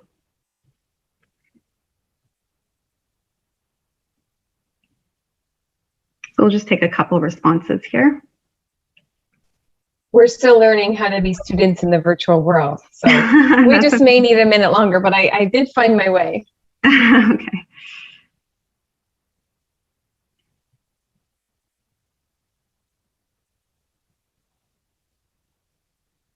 Okay, so I see Ted Foster wrote no access to actual science equipment. So as a science teacher and as a parent myself, I definitely agree with that. And I will be showing you guys videos of students of mine who said to me their favorite memories of science class. And you will see that their favorite memories are to be interacting with other students in a lab setting. Engagement, very good. So that's exactly my thoughts. So I'm just moving forward. The number one thing that I look at in a science classroom is having that engagement and student voice, which translates into deeper learning. So we're just going to leave the Pear Deck and move forward. So labs are all both, so I taught a hybrid model this year. So we did both in-class and virtual, which promote inquiry-based learning. And basically this allows me to walk around and ask questions, make observations, which leads to the product, the final product of seeing that they actually had that deep learning experience. So just a quick overview of the 3U grade 11 chemistry course. So here is a list of all the labs that we've done this year. And I had to make this list because I collaborated with Durham College because they missed a lot of labs that they had in class. And Durham College offered this amazing opportunity where they videotaped the labs, some of the labs for us, and then the students were able to watch the YouTube video of it. So I'm just going to go over one particular lab. The combustion lab was one lab that they really enjoyed. And they had to react calcium carbide with water to make acetylene gas. And they filled 3 test tubes with different amounts of acetylene gas, and then they ignited that gas. So based on how much acetylene was in there, they were able to figure out whether it was complete or incomplete combustion. And how would they figure that out? They had to compare whether there was going to be a lot of oxygen versus little acetylene, and then see the observation of soot. So if they saw a lot of soot, they knew that it was incomplete combustion. So I'll just show you a quick video here of a lab that happened in this combustion lab. So hopefully how do I hold it? So which test tube do you have? This is the full test tube. Full acetylene gas. Yeah. I think there's gonna be a lot of soot produced. Why? Because it'll be an incomplete combustion because there's not a lot of oxygen here. Not a lot of oxygen. Yeah. Okay, good. Let's see if you're right.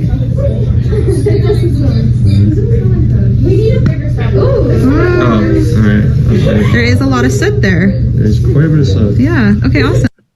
So in this lab, they were able to visually see the difference between complete and incomplete combustion. So in addition to doing labs, I like to use a lot of technology. So I'm not going to go over all this technology, but I'm just going to focus on 2 main ones that the students really got a deep learning experience. The first one is Flipgrid. I personally learned about Flipgrid through my youngest sister, who is a grade 1 teacher, and she used it a lot in elementary school, but to be honest, it worked really well for some things in grade 11 chemistry. So I used Flipgrid. Basically, they video themselves saying something, and they can comment and like each other's videos. So I found this very, very useful, and I'll show you an example of a project that I did. And then I also found Pear Deck very interesting because it was a great way also for just following Stephanie's presentation. It was a great mental health check-in.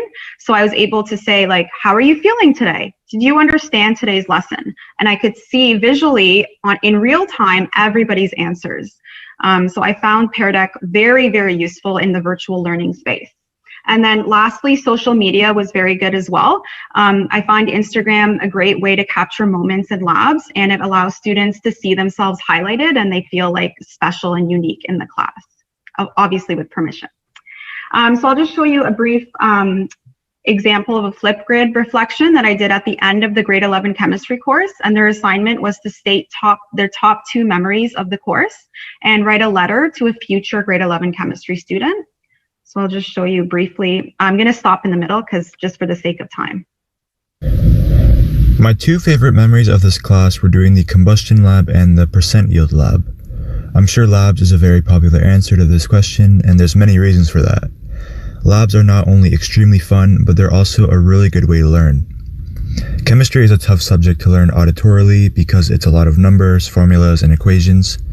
And sometimes people don't know what the real meanings of things are in chemistry, and that was often the case with me. So that's why labs are great, because it's a hands-on way of learning, and you can actually see what you're working with and why certain things are happening.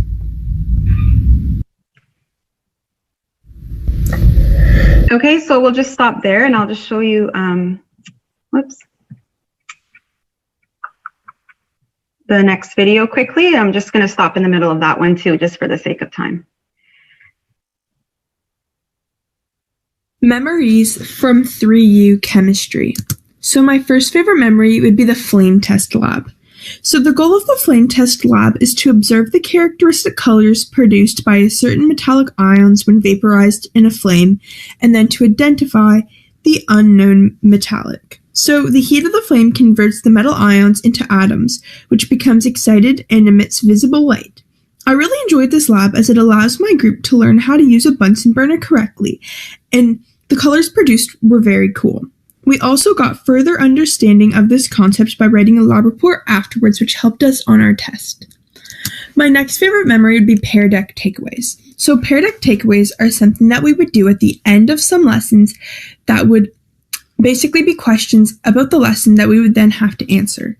So I really enjoyed doing Pear Decks as they allowed me to demonstrate what I learned throughout the class. And if I did not understand the lesson, then when we took up the Pear Decks, I could see how I'm supposed to be doing the lesson.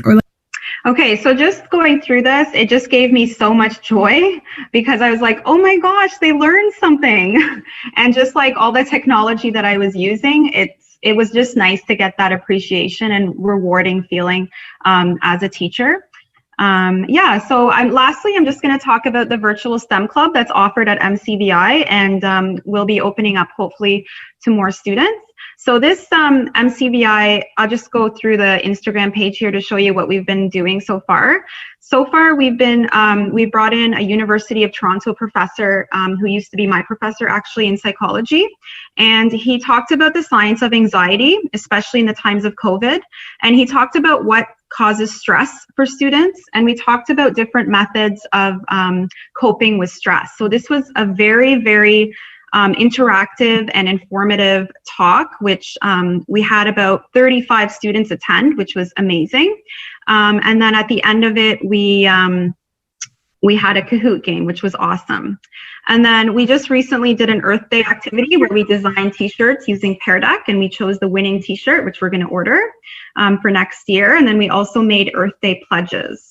The point of this club is basically to challenge the students to explore topics in science, technology, engineering, and the environment, and to hopefully build competent critical thinkers.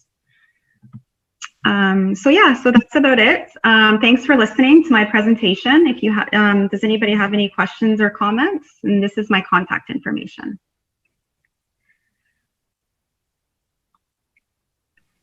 Can anybody at McLaughlin join your club? Yes. Okay. How would they do that? So there was announcements made at the school. or sorry, I didn't see in the chat, someone wrote that too.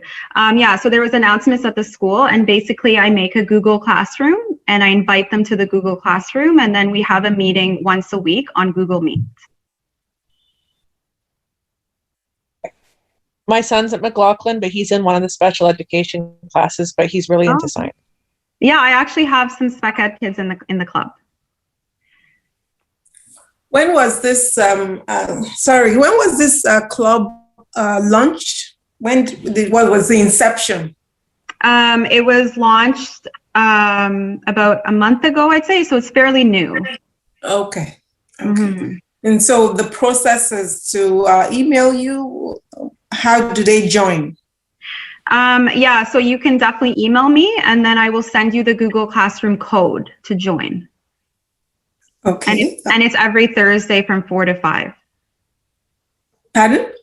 It's every Thursday from 4 to 5. 4 to 5. Okay. And all students are welcome. This sounds like it's tailored for high school. Yes, it's high school. Yeah. Okay. But my 4-year-old sometimes joins in. Okay. Yeah. So it's tailored. A lot of the activities are definitely, like, we're going to have a workshop in about a week from UOIT, from the engineering faculty there. And they're going to be doing like batteries, working with batteries with them. So some of the concepts are high school related, but sometimes we do have, like 2 weeks ago, we made an Alka-Seltzered lava lamp. So that's something that elementary kids could do as well. Okay. Thank you. Yeah, no problem. That's wonderful. I don't see any right now. Thank you so much for being here with us and sharing the amazing opportunities that you're offering to students. Oh, no problem. It's been great to hear about them. Thank you for having me. Thank you for it. Thank you. We've seen lots of really great examples of engagement and well-being and how we're supporting students in different ways. So really pleased to see all the examples here this evening. We do have a few more information items for you, so I am going to share my screen so I can share with you some upcoming events, and then we'll leave some opportunities for questions and answers as well, and things that you might be wondering after all the information we've received today. Can you see my screen okay? I don't want to have to call Tim back to give me the instructions. I think I got it. So we wanted to let you know about the Parents as Partners Symposium that's coming up. Kavita, did you want to speak to that? I don't think I was scheduled to speak to that. Sorry. Okay, that's okay. No worries. I wasn't sure if that was yours or not. However, we do have our next Parents as Partners Symposium coming up on May 26th. If you haven't yet registered, the information should have been sent out or will be sent out shortly for you to register for that event. So hoping that you'll be able to join us. Was there anyone who wanted to speak to that specifically? Excellent. And the link is here, and Minol can also send that out to make sure that you have it. It'll also be sent to all SCC chairs as well. And now, yes. Okay. So now it's Kavita. For the last time today and this year, you're going to hear me. Thank you. So just a brief update on the new to DDSB resource booklet. So this booklet is almost done. It is a resource, as I told you, for parents and guardians, and it's specifically for those who are new to the DDSB or just new to the whole education system. So if you have a child who's going into kindergarten next September, and you just want to know what resources you can access, what's available, this booklet is a roadmap to everything that we offer at the DDSB. Now, we do have our website, but sometimes navigating our website, takes time. And again, if you're very new, you might not get to a specific piece of information that you're looking for. So this resource booklet should help you navigate through that. It will be available in digital format, but it also can be printed. So again, in our new virtual world with everything that's digital, this will be sent out to all schools. And again, our hope is that schools will share it with parents and the newsletters with the SCCs. And this booklet will be ready and available by the end of May. Any questions? You could maybe consider adding it into the Welcome to Kindergarten packages. Yes, I will definitely make note of that. Thank you, Trish. Kavita, it's Ted. Is this new to DDSB? Is it specifically for kindergartens, or would this be, the trend is everyone seems to be leaving Toronto to go work in other areas and moving out of the Toronto area. Would this work for somebody who's coming in, bringing a student into grade 8 or high school, or yes, other than kindergarten? Definitely. So it's good for any parent at any grade level. So it's, catering to the elementary as well as the secondary. And when we worked on it, we did keep in mind the different parent demographics that we would get. I would like to specifically thank Carolyn and Margaret, who have worked with me on this project. So I don't know if they're still here, but they did have a lot of input. So Margaret, from a parent perspective, and Carolyn also did help me with this project. Thank you. Any other questions?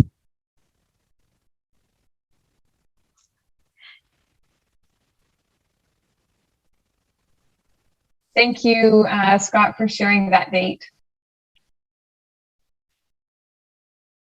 Thank you so much. That's great. And the one additional committee update that we usually provide is the committee update for communications and our parent newsletter that we send. And we will have another parent newsletter in June. Typically, we work with Kim, and Kim won't be supporting that moving forward, and Sarah will be supporting it. So an email will come out probably tomorrow, Sarah from communications. An email will come out tomorrow or in the coming days to see if PIC members have any ideas as to what we might want to include in our upcoming newsletter. Information for parents as we enter the summer. Perhaps we want to include some things regarding DDSB at home and virtual learning, given that parents have had to make that choice. So your input on what could go in that newsletter would be greatly appreciated. We will ask for that in the coming days. So those are all of our committee updates as well, and we've brought you a wealth of information, and we also, this is our last meeting together for this year, so we do want to give you an opportunity for questions.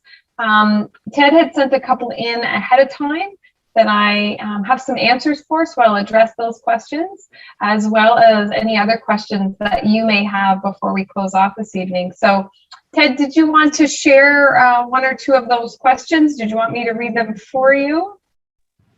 Well, they're all secondary related, but more of it was, I guess, discussions about if high schools will be going back to a semester system next year, if discussions are had on that. And I guess I've rolled into, if so, do we have a transition plan for the staff and students? Because it's been a good year and a half of being virtual or in the in-person for a little bit, back online, in person again, how that would look like going forward. So we're really doing our best for both elementary and secondary, so I can, give you both perspectives to plan ahead for September with the information that we have. And when I say that, that's the biggest challenge, is because it is based on the information that we have. And there are many things that we don't necessarily have direction on as of yet, but the way it's looking at the moment, and as we know, this can change quickly, but with the way it's looking at the moment is school for September would look very similar to the way it does now, which means our quadmester structure, at least for the first half of the year, those are the types of signals that we're getting at this point. And that would be the same. We haven't got cohorting information yet to know, particularly in elementary, well, and secondary, about the sizes and whether cohorting will continue. We're still seeking that information, but planning at this point for a model that looks similar to this year. Okay, great. One of the other ones was the literacy tests that some get canceled, some, well, they've all been canceled. But it's looking, and this is what something was raised at our SEC about, it looks like next year we could have grade 10s, grade 11s, and possibly grade 12s already in this test. So is that a minute? Again, that's the ministry, and again, it's a direction piece that we don't have as of yet. Okay. But there has been some talk that the OSSLT requirement could be waived again for any grade 11 or grade 12 students next year. That's been the unofficial whisperings that we've heard. Okay. One of the, and I'm sorry for taking all this up. One of the other ones similar questions was, of course, in high school, there hasn't been any final exams, and how we're looking to next year for that to somehow maybe bring them back in as we're getting our kids ready for college and university, because they haven't waived. They're still writing exams. So interesting where they are, right? My son in university had exams virtually, but some of them were a lot more open book, a lot more assignment based than what he had previously. But what it looks like for us is, again, at this point, keeping the same schedule with cohorts and quadmesters. We'll prioritize where we can in-person interactions, but again, no really formalized exam periods if it looks the way it does right now. Okay, so sorry. So my last one, and this may be for Scott's ears as well.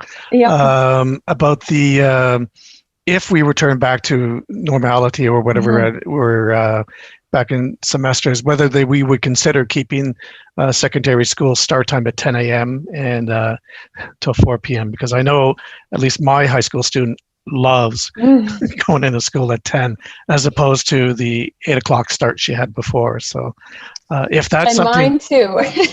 that's something potential, then it'd be great if the board can consider that, because teenagers work better later. Yes, they do. And I have a son that works very much the same way. So what we know is if the schedule stays the same as it is now, then yes, we would try to keep it similar. If it returns ever, because who's to say what normal will go back to looking like? The challenge that we come up with bell times, particularly with secondary, if it was to be later, was busing.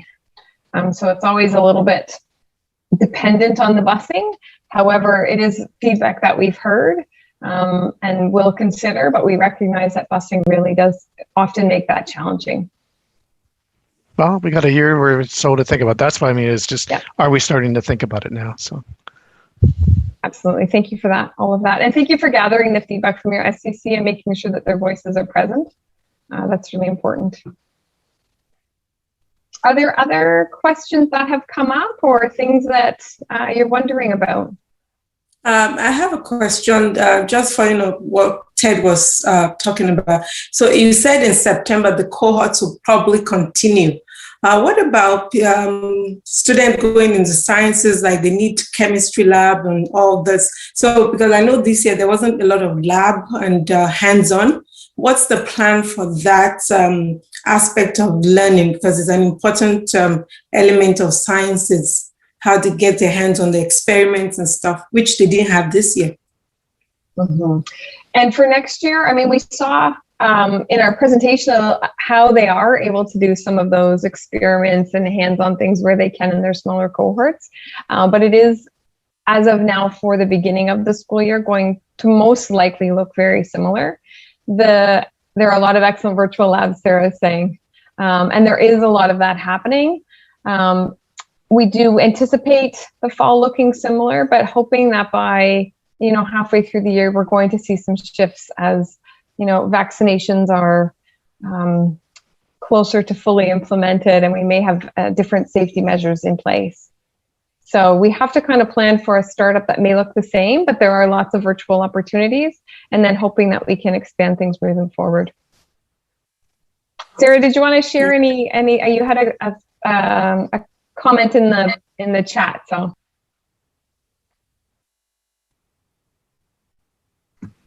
Sorry, are you speaking to me specifically?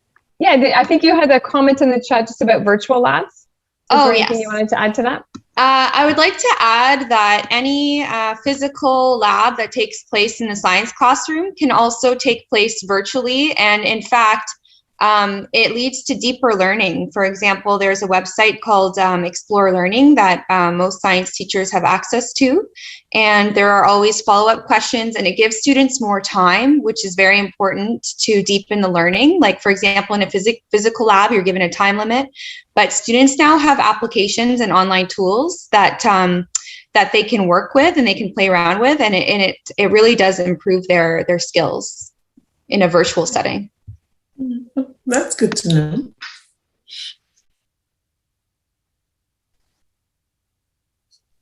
Any other questions for us? So I guess, Erin, one more thought is the arts, because I know there were no plays this year. There were no, and some of the high school credits are actually like musical theater. Even the music classes were interesting because they couldn't play at school, but they were asked to play at home, and that was a little more difficult. And I don't know if some of the arts teachers have talked about that, because it's one thing to sit and play a clarinet beside somebody else who's playing it, and maybe not, but when you have to do it by yourself in your bedroom or wherever you're learning from, that could be some challenging things to do. So I don't know if there's other innovative ways to do this, because I know at Pine Ridge, I know in the vocal class, in the fall when the weather was nice, they actually went outside and they could sing.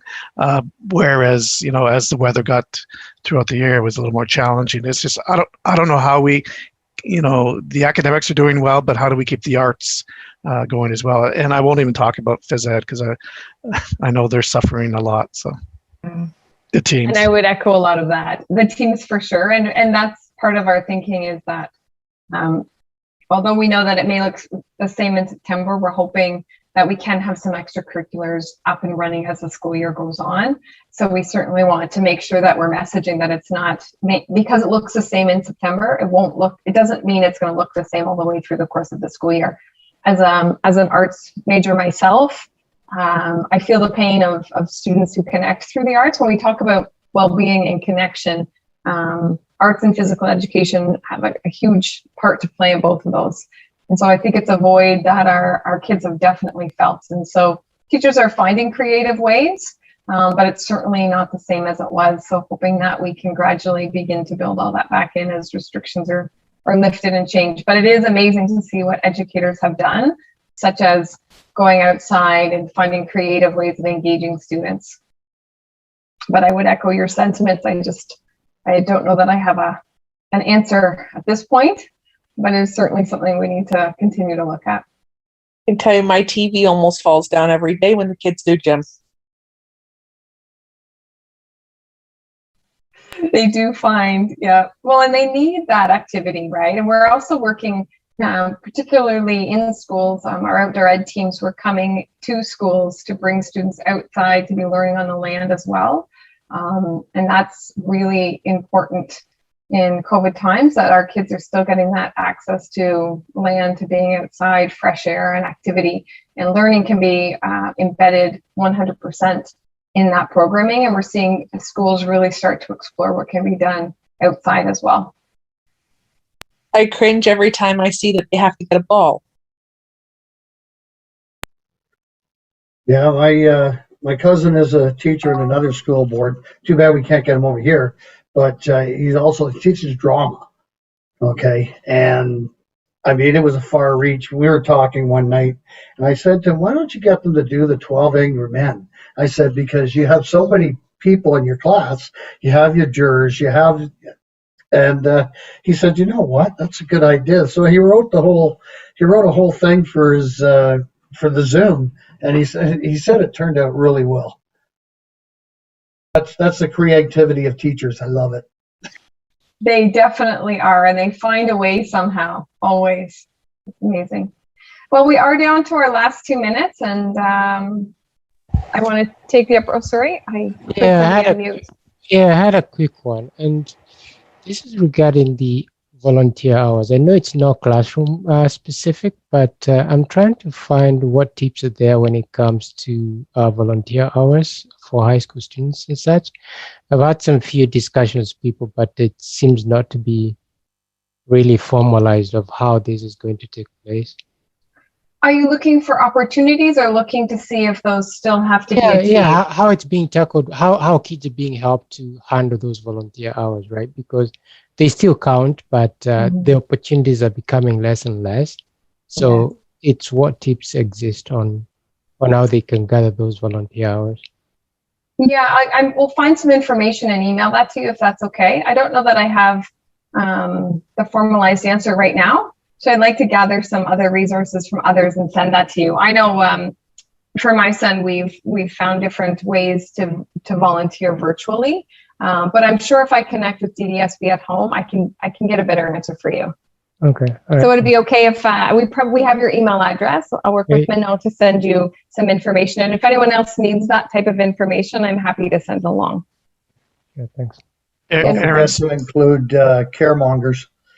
I'm part of Whitby Caremongers, and we go crazy. So about every 3 months, we do food drives, and we look for volunteers for the students to come in to get their hours. So it is great. It's all social distance, cleaning supplies, and everything's there. So just take a look on if you're on Facebook, look up Caremongers Whitby, and you'll see events coming up where we can get some volunteer hours for the children. Okay. Were you going to add something, Ted? I was going to say, I thought I saw something today from the Pine Ridge that I can forward to you that talks about opportunities for volunteer and community hours. So the school sent something. If you come across it, that would be great. That'd be fantastic. And we can make sure it gets to Simon as well. Thank you for that. The only other thing I was going to say is I usually at the last meeting, again, want to thank everyone at the DDSB and also the board too, Scott, and the teachers and all the staff for everything they've done for our kids this year. So I know thank you is such a small word, but it is truly appreciated by all the parents. And I hear it all the time from the high schools, and I do still get connected with Maple Ridge and their community. So they're very appreciative of everything that's done. So I know there's a lot of heat in the mail about everything, but at least from my perspective as a parent, thank you. And it's, as I say, it's such a small word, but thank you. Thank you, Ted. That's really appreciated. It's been a challenging year, and it's our last meeting together, so we're not close to done the school year for all of us as parents, as educators, to ensure that we're doing all that we can to support students. And really, when we come together like this, and when we have your voices to guide the work and to make sure that we're being responsive, we can really do it together. And so I'd also like to really thank all of you and all of our PIC members for being a part of this amazing work. We couldn't have done this without parents who are actively engaged, and the amount of opportunities we've been able to provide parents. We will be sending out, as Ted had asked, all the all the program opportunities, so that you could also look at what's available, engage in those. And it is incredible what our parents and schools have come together to offer for learning and engagement. So thank you all for that. And I'm going to sign off because it's 9:02, and we hope to see some of you back next year and at the upcoming program events, as well as the Parent as Partners event. I'm sure it will be fantastic. So thank you all so much, and I wish your children a fantastic remainder of the school year. Thank you. Thank you.